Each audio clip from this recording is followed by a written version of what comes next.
Good morning, Mzansi. My name is Nolu Nondalana, and this is the Healing Session. Today I am joined by Mam Lindiwe. Hi, Mam Lindiwe. Hi, Gunjani Sisi. Siyaphila, Mama. Thank you very much for honoring our invite again. Thank you so much for inviting me. Siyabulela. Thank you. Okay, Mama. Firstly, I would like us to talk about the book that is in front of you, so that people will know where this interview is going. Okay. Alive by Okay, Grace. this is a book that I wrote and it was published last year. Okay, can we hold it like this so that people can see? Oh, yes.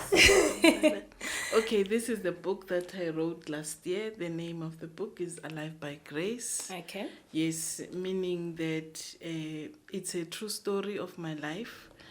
I was in an abusive marriage for 14 years. Wow. And this talks about how God saved me through his grace for all those years that I was living in the abusive marriage, because at the end my husband wanted to kill me and still God saved me. So this is basically to show the grace of God, to show the presence of God, to show the power that God has. He's still a living God. So I am a testimony that I would be one of those ladies who died, killed by their partners, but God helped me, saved me together with my children. Okay, Mama, you said for 14 years you've been married. Yes. Has your husband been abusing you all those 14 years? Or there was a time ebe right to corner? I would say the first year of my marriage, that's when I started experiencing abuse. So it was like on and off for all those 14 years, but towards the end it had escalated and it was bad then, even until he died. Yeah, because what happened is towards the end of the 14 years, I started seeing even that he was on drugs, and I was working at work. It affected my work, my performance, and I end up reporting at work that because they saw me, today I'm okay, tomorrow I'm not okay, I'm not at work, I'm not performing. There were targets, I couldn't reach those targets. So where I was working, there was a department where they it's a well-being for the employees. So if you have challenges, they take you through the program. And then when I was relaying my story, my life, that's when they referred me to POWA. And also POWA, they interviewed me and they saw that, okay, I must be, they must give a shelter to me and my children. And while we were still planning that, I think he saw that I was planning something. So I had to, the same day when I went to POWA and they interviewed me and they said, okay, give us 2 to 3 days, let's find a place for you. And my husband saw that I was at work. I wasn't at work. And I knew that, this is the last move. I knew the way he was treating me that, there was no longer, what makes women to stay in the abusive marriage is that the abuse, you can see that there's abuse, but there's still love. Okay. But in those days, I could see that, I just see evil in his eyes. This man is going to kill me now. So when he found out that I was not at work and I couldn't tell him where I was, so I just decided I'm not going back to the house. And I remember on my way back to work, my friend, my colleague called me to say, hey, your husband was looking for you. I had to find a telephone booth and call him. While I was calling, a car passed behind me. Then you saw that definitely I'm not in the office. And because I was nervous, I could not even think that I'm on the road and I'm calling him. Obviously, he's going to find out that definitely I was not in the office. But then I decided I'm not going back. I went back to POWA and I told them. But before I went to POWA, I had to make sure I take my children from the school. I remember I called my sister. We went and fetched all the children from the school, and then I went back to POWA and I told them that I cannot go back. This has happened. So I remember that first night we slept in the office because we didn't have a shelter yet. No. They were still looking for a shelter for us. But the next day, they took us to a shelter. So, yeah, this is a story of my life. I remember after they took me to the shelter, I took leave from work, I took sick leave, I took unpaid leave because I was now running away. From your husband. I didn't want him to know where I was because I know that he was going to come for me. So I stayed until I didn't have any days to stay and I had to go back to work. But I had planned that because I was working for an airline. I had planned that, okay, if he still comes for me, I'm just relocating. I'm going anywhere overseas.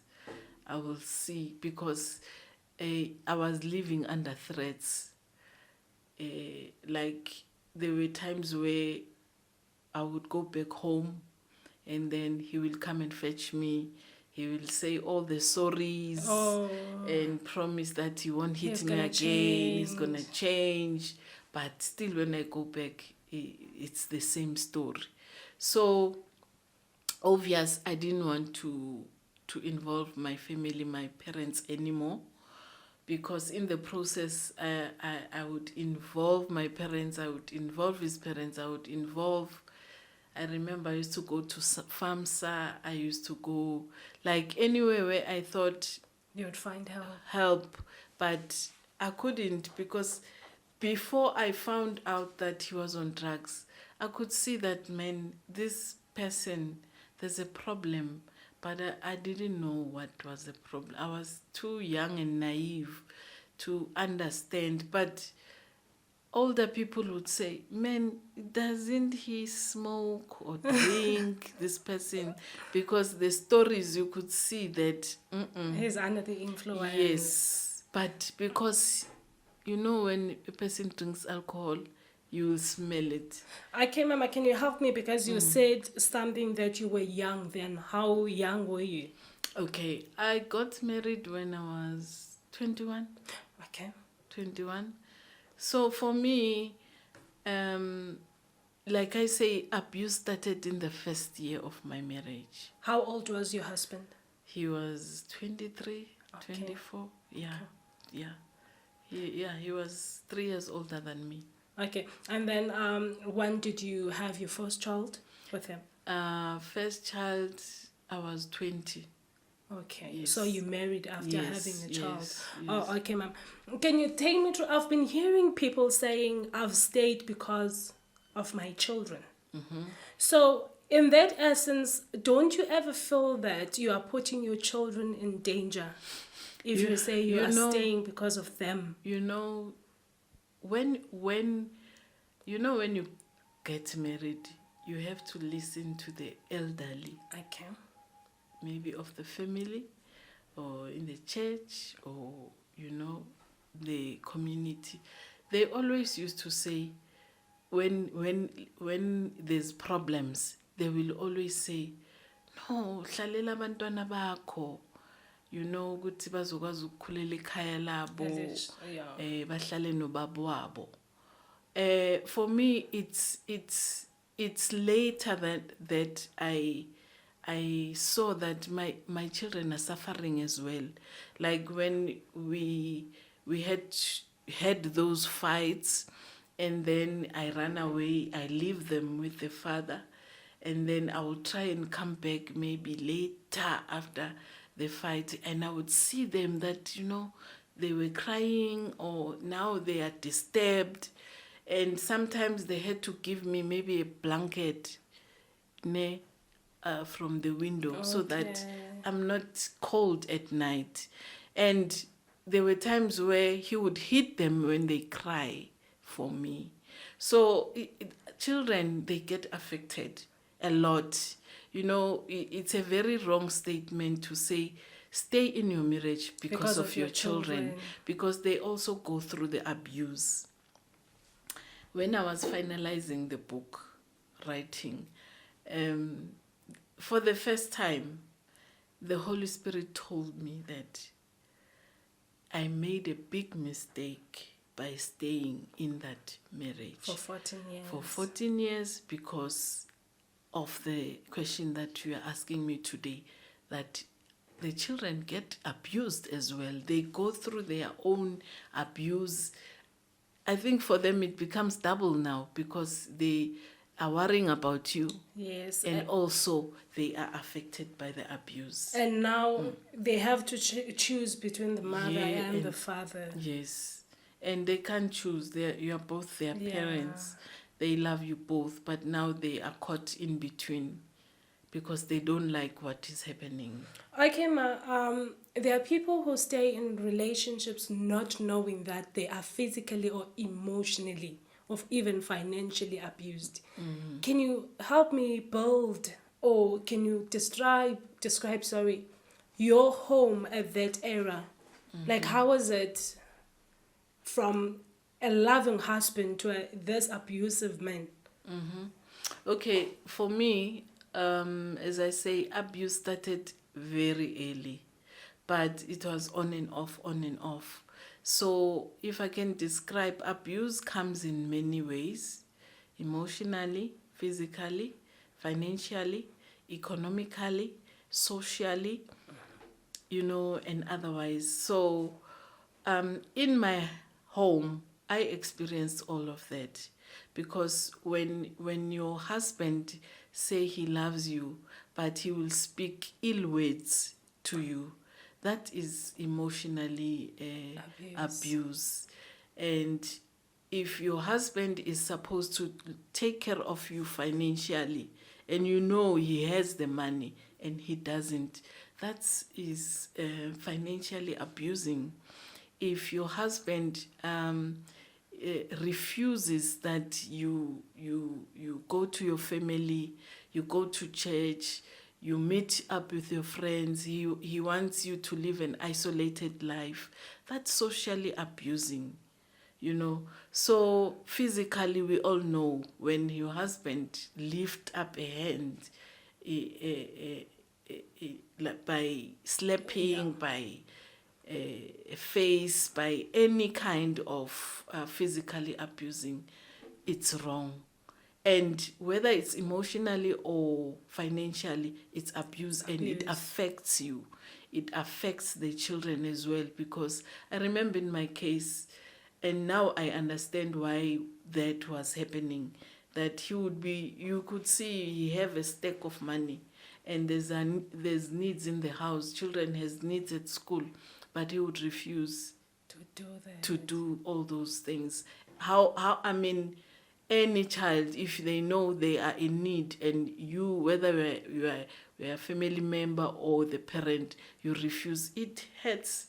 It's not a good act to anyone to refuse to help when you can help, and the person can see that you have money or you have resources to help. So it will affect you. Okay, Mama, I hear you. Thank you very much. Because I've seen people, I've heard stories of people staying in marriages. Because I also have a friend. She married because from where she came from, things were not okay. So this one was a getaway for her. And then she stayed in this marriage. She was being abused from the time she was pregnant up until when she gave birth to the second child, third child, up until now they've decided, no, this is this is wrong. This is wrong. So I admire people like you, even after 14 years, but you still come out and say, this is this. Because now we are living in a society of young women who think that, okay, fine, I've got a husband, I've got a man who's catering for me. Whether he's abusing me or what, now let me stay here because of what this man is doing for me. It happens to many people. That happens. That is why, in my case, if I was not living in threats, because the kind of job that my late husband had, he was allowed to have a firearm. Wow. So I was always threatened to be killed, or my parents to be killed, or any family member who wanted to help me. So it came a time where I didn't want to tell anyone. I was trying to devise a plan. How will I get out of this? Because, like I say, from the first year, it was not okay. Second year, every year there were incidents, and towards the end of the year, there were incidents. Not now the gap. There were no longer gaps. It's like if a week passes without an incident, you say thank you, Lord. Oh, Lord. So I know a lot of women, they stay, especially if you are not financially independent. You depend on your partner. Yes, the first thing that affects you is that if you leave, how are you going to live Survive. how are you going to survive? If you have children, you know that your children will suffer. Then that's the reason that makes a lot of women to stay. And I think also the background that we coming from, to say, hey, ushadile, ungabuyi ekhaya, or if the man is providing, you can't complain. But nowadays, I think it's important for women to know that you don't have to stay because your partner is providing for you.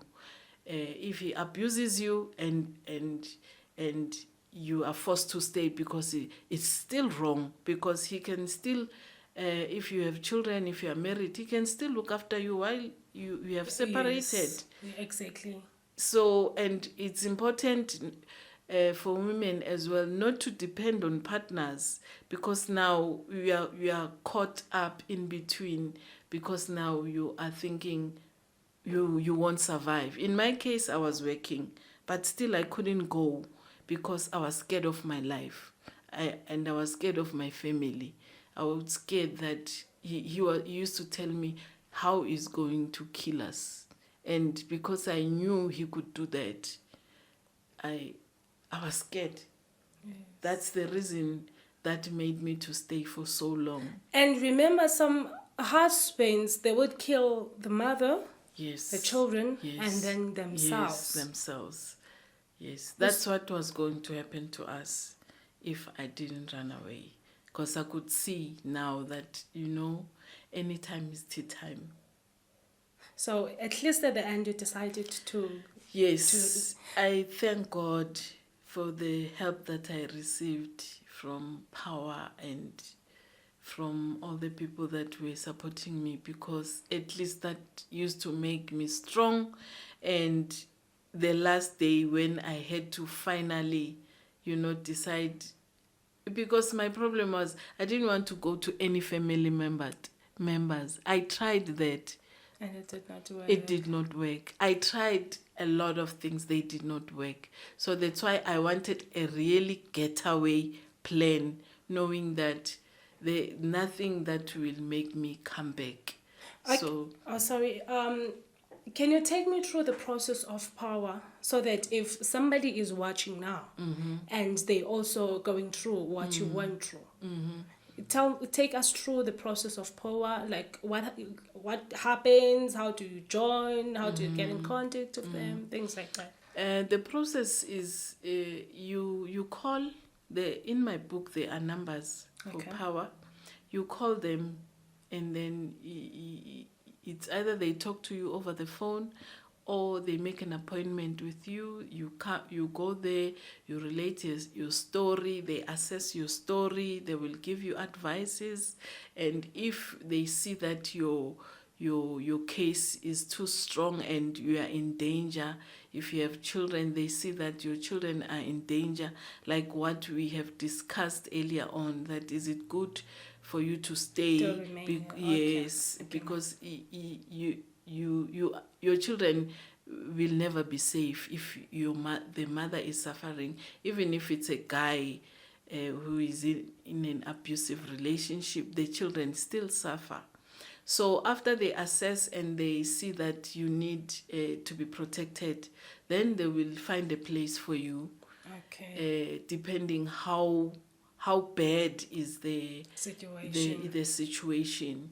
And then after they find a place for you, depending on if you are working or not, and I know that they still help you with food parcels while you are there.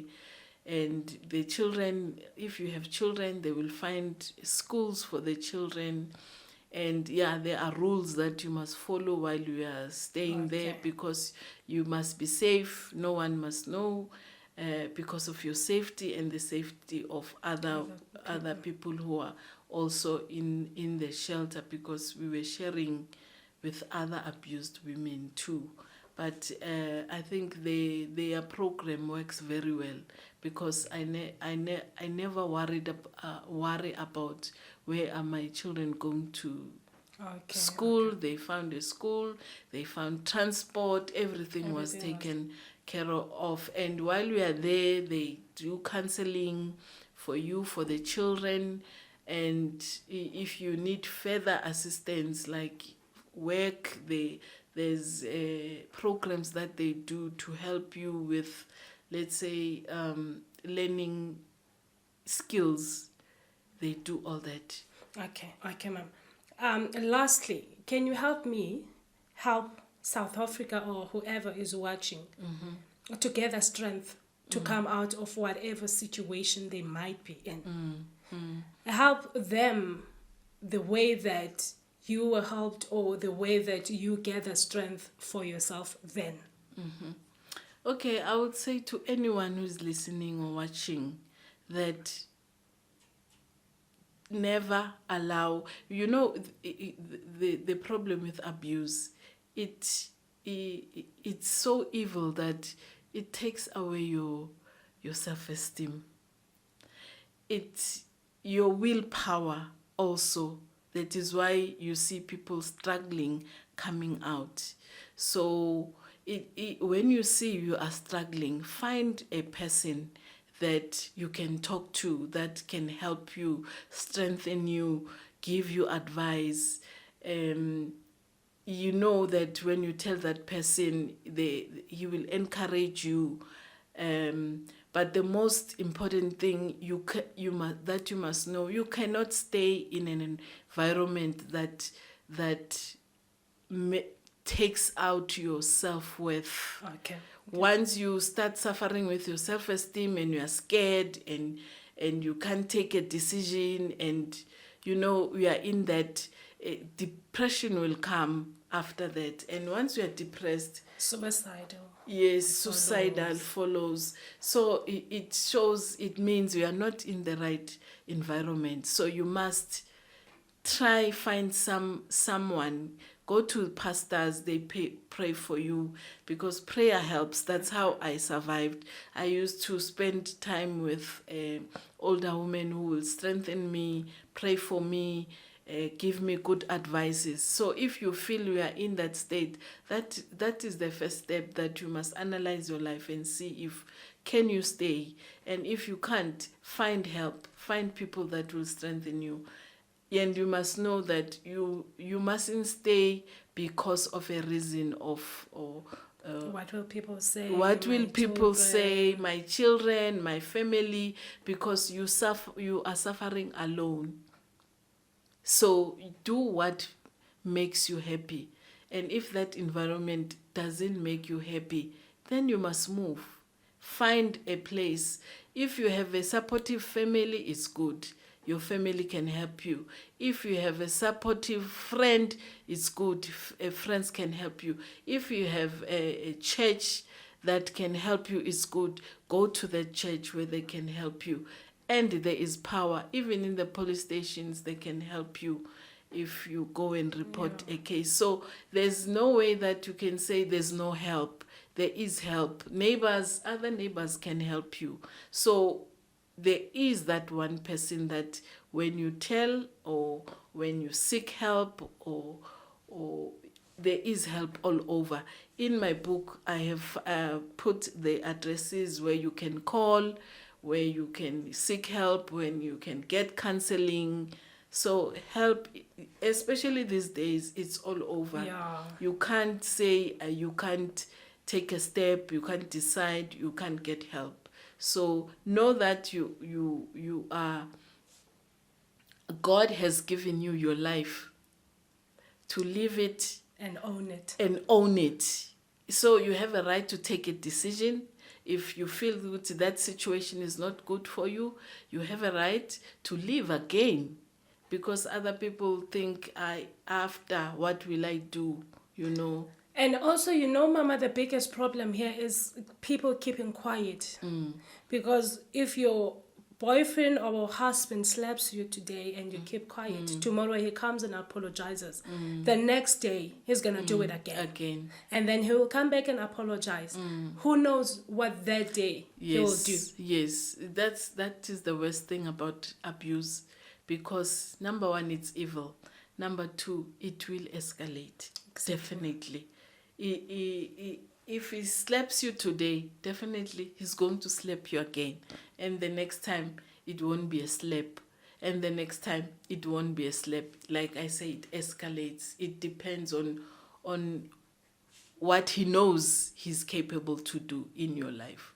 Like in my case, my late husband used to speak a lot about suicide, and he ended up committing it. Yeah. So don't ever take any situation lightly. Anything that a person speaks, don't take it lightly, because it will happen at the end. So make sure you are safe where you are by assessing the place, your marriage, the environment. It must be a happy environment. It must be a safe environment. Husbands are meant to protect us. They are not meant to abuse us. They are meant to love us and also the children. So it must be that environment. We know there are misunderstandings, but it must not go to a level of abusing emotionally and physically. Once it goes to that level, it's no longer a marriage. Thank you. Thank you very, very much, Mama. I hope and pray that people are also watching and they will get the strength and come out of whatever situation they might be facing now. So before we close, can you tell us where people can get your book? Because I want people to have it. I like Grace. Yes, because you see, before I say where they can get the book, this book, it's like a manual. Okay. Yes, it's telling my story, but it's advising. Any home can have this book. Whether young or old, you can use this book because it takes you through all the signs of abuse. You must know them at the earliest age, and especially people who are in relationships or who are still planning to get married. I think they can learn a lot from this book, and also learn about marriage, because some people don't know about marriage. They go into a marriage, they don't know how they must come out of it. They must look after their own marriage and how. So this book will teach you all of that. Okay, right now the book is on Amazon. Okay. And the book is at Bridge Books in Joburg. And soon it will be at Exclusive Books, and also you can get it from me.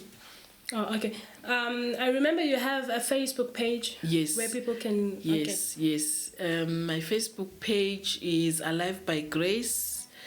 dash Lindiwe Kunene. And also my Instagram is Lindiwe5298. And yeah, I think those two.